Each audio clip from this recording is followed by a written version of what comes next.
she chuckles, floating through a bottleneck of families and tourists.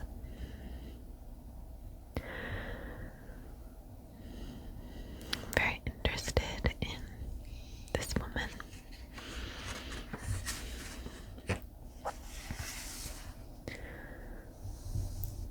This looks like the up-close photo of some kind of plant. And then here she is, looking up at the sky. The more aware we are of the disparity, the less people are able to blindly consume marijuana or start weed or CBD businesses without being a part of this larger conversation. I'm not 100% sure what the article is about, but it sounds like it's about inequality in the marijuana sector of business.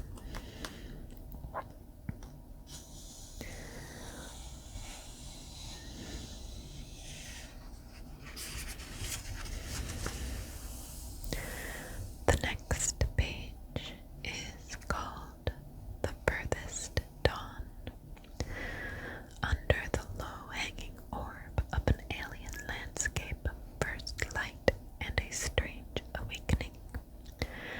This looks like the photography from the cover.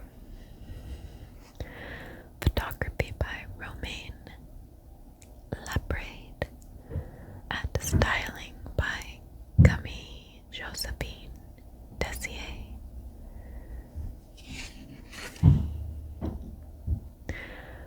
Don't know what that banging is. Apologize.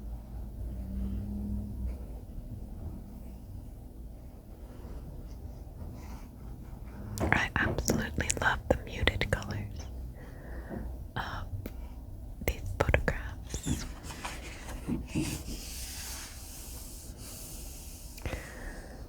What a cool jacket and pocketbook.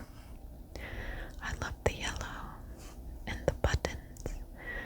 It almost looks like a robot with ears. And the jacket is a very pretty green color. I think it's green. I think I might be a little bit colorblind when it comes to green and blue. I love how this looks like the moon is on the earth. I can't even read this tiny, tiny writing. But I think it talks about the kind of clothes that they're wearing. I love this coat. Very cool. And how he's wearing like shorts underneath it, kind of.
mother and son duo behind the all-natural French perfume brand Ormy. If you want people to feel something, you have to turn to what has marked you the most. All our inspirations come from the places and people we have known. There are some people that I wouldn't want to create a scent for. What a beautiful, kind of interesting landscape. This looks like a bunch of lavender. We have a lot of lavender here, and it's fun to see the bees just hanging out in lavender plants. I used to be afraid of bees until I moved here, and they were everywhere. So what is this? These are sketches. It looks like this talks about natural perfumes near some flowers, maybe, that they take the essence of to make their perfumes.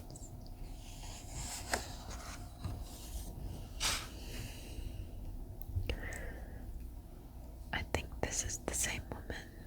I love her style. I want to be able to wear a style like this. I think I can, but I don't have the confidence yet. I don't know that my body type is good for this kind of style. But either way, it perfectly takes up the lavender as well as these little baby breath. If you want people to feel something, you have to turn to what has marked you the most.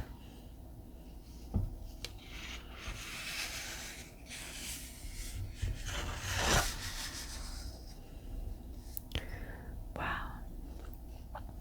What a neat bottle. This makes me want to buy this perfume. I bet it's expensive. The first perfumers in Grasse started growing roses on behalf of local tanneries, who used them to mask the bad odor of their gloves. That's very interesting. Look at these two. I wonder if they always get along, or if it's just for the cameras. Okay. B. And Ruth.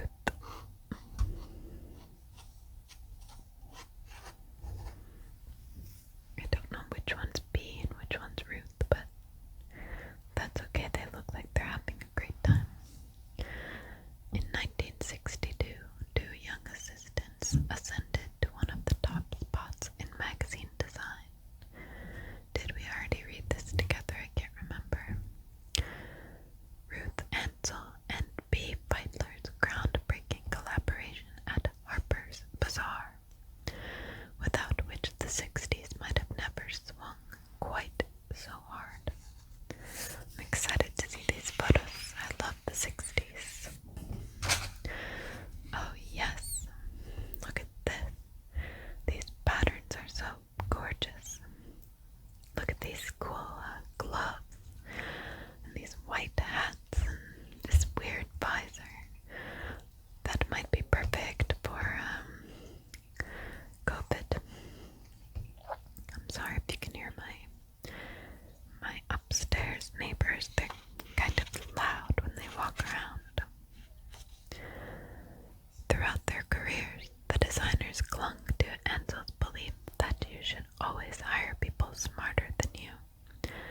They both sought to encourage new styles of expression among students, including, in Feitler's case, that of a young Keith Haring. Okay, my roommates are being far too loud, so I'm going to finish